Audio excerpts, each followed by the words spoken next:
Yes, naje kuguha ikaze ukunda kandi ukurikira ibiganiro byacu ku gihe top 5. Uyu munsi turi kukugezaho urutonde rw'abakobwa batanu bakurikiranwa cyane kuri Instagram kurusha abandi muri iki gihugu cyacu cy'u Rwanda. Ntutungurwe n'umukobwa uri ku mwanya wa kabiri kuba nawe akurikiranwa cyane kuri icyo kigero. Giye kukugezaho uko ari batanu, nkubwira n'abantu babakurikira uko bangana, nkwereka na platform zabo. Twagiye ku mwanya wa gatanu. Ku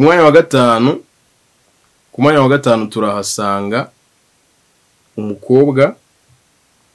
Ni umukobwa ubu yabaye umubyeyi, yabaye umumama. Ni Uwicyeza Pamela. Uwicyeza Pamela nawe akurikiranwa, ni ku mwanya wa gatanu. Akurikiranwa n'abantu barenga ibihumbi magana. Uwicyeza Pamela akurikiranwa n'abantu 490. Ari ku mwanya wa gatanu. Akurikiranwa n'abantu 490. We afollowinga abantu 67 gusa. Ifoto ze ukigera ku rukuta rwe urasanga amafoto ye ay'ubukwe bwe nk'uko ubibona, ari kumwe n'umugabo we n'izindi zitandukanye, iziganje cyane ariko ndabona ari iz'ubukwe, n'izindi ari kumwe na The Ben, umugabo we. Uwicyeza Pamela rero ni uri ku mwanya wa gatanu. Twagiye ku mwanya wa kane turahasanga Uwase Muyango. Uwase Muyango akurikiranwa n'abantu 590 byose. We agafollowinga abantu 442 nk'uko ubibona kuri Instagram ye. Nagerageje kuyishyiramo nawe ngo birebe. Akunda gupostinga amafoto ye yasohotse, ari mu kazi, ari mu butembere nk'uko ubibona. Hashize iminsi havugwa inkuru ze bavuga ko ngo yatandukanye n'umugabo we, ariko ibyo sibyo turiko ari mu bakobwa bakurikiranwa cyane kuri social media. Uyu munsi Instagram ye akurikiranwa n'abantu 590.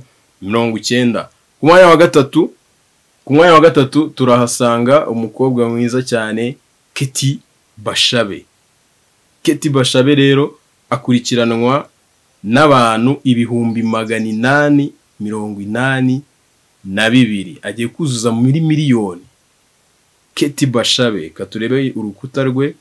Nawe waza kujyaho ugasura zino mbuga zabo zose, ukaza kureba amafoto ye yabo. Keti ari ku mwanya wa gatatu.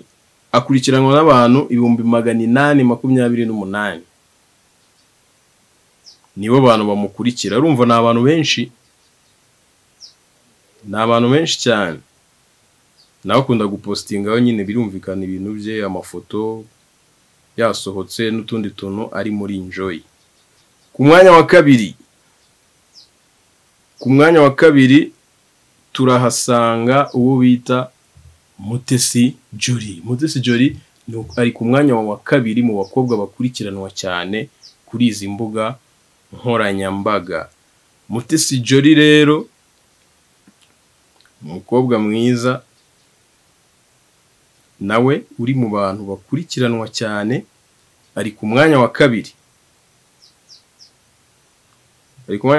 Akaba akurikiranwa n'abantu 886 byose bimukurikira. Niba urimo umufollowinga nawe kanda subscribe na hano tujye tubana mu tuntu twa danje nk'utungutu. Akurikirana abantu 897. Ari ku mwanya wa kabiri rero mu bakobwa bakurikiranwa cyane kuri Instagram. Ku mwanya wa mbere, uri kwibaza umuntu uri ku mwanya wa mbere? Ku mwanya wa mbere nta muntu uzamusimbura. Ni umwamikazi wa Instagram kuva mu myaka myinshi ishize. Ni Shadibu. Shadibu akurikiranwa n'abantu 1,200,000. Bose bamukurikirana, bamufollowinga. Akunda kwipostingira ibintu ayamamaza, agapostinga mwana we, agapostinga nawe ubwo akipostinga n'utundi tuntu tw'uducodes tw'uduki. nitwo akunda gupostinga, niwe uri ku mwanya wa mbere, akurikiranwa n'abantu 1,200,000, we akaba akurikira abantu 460 gusa. So aba nibo bakobwa bakurikiranwa cyane ku mbuga nkoranyambaga za Instagram hano muri iki gihugu cyacu.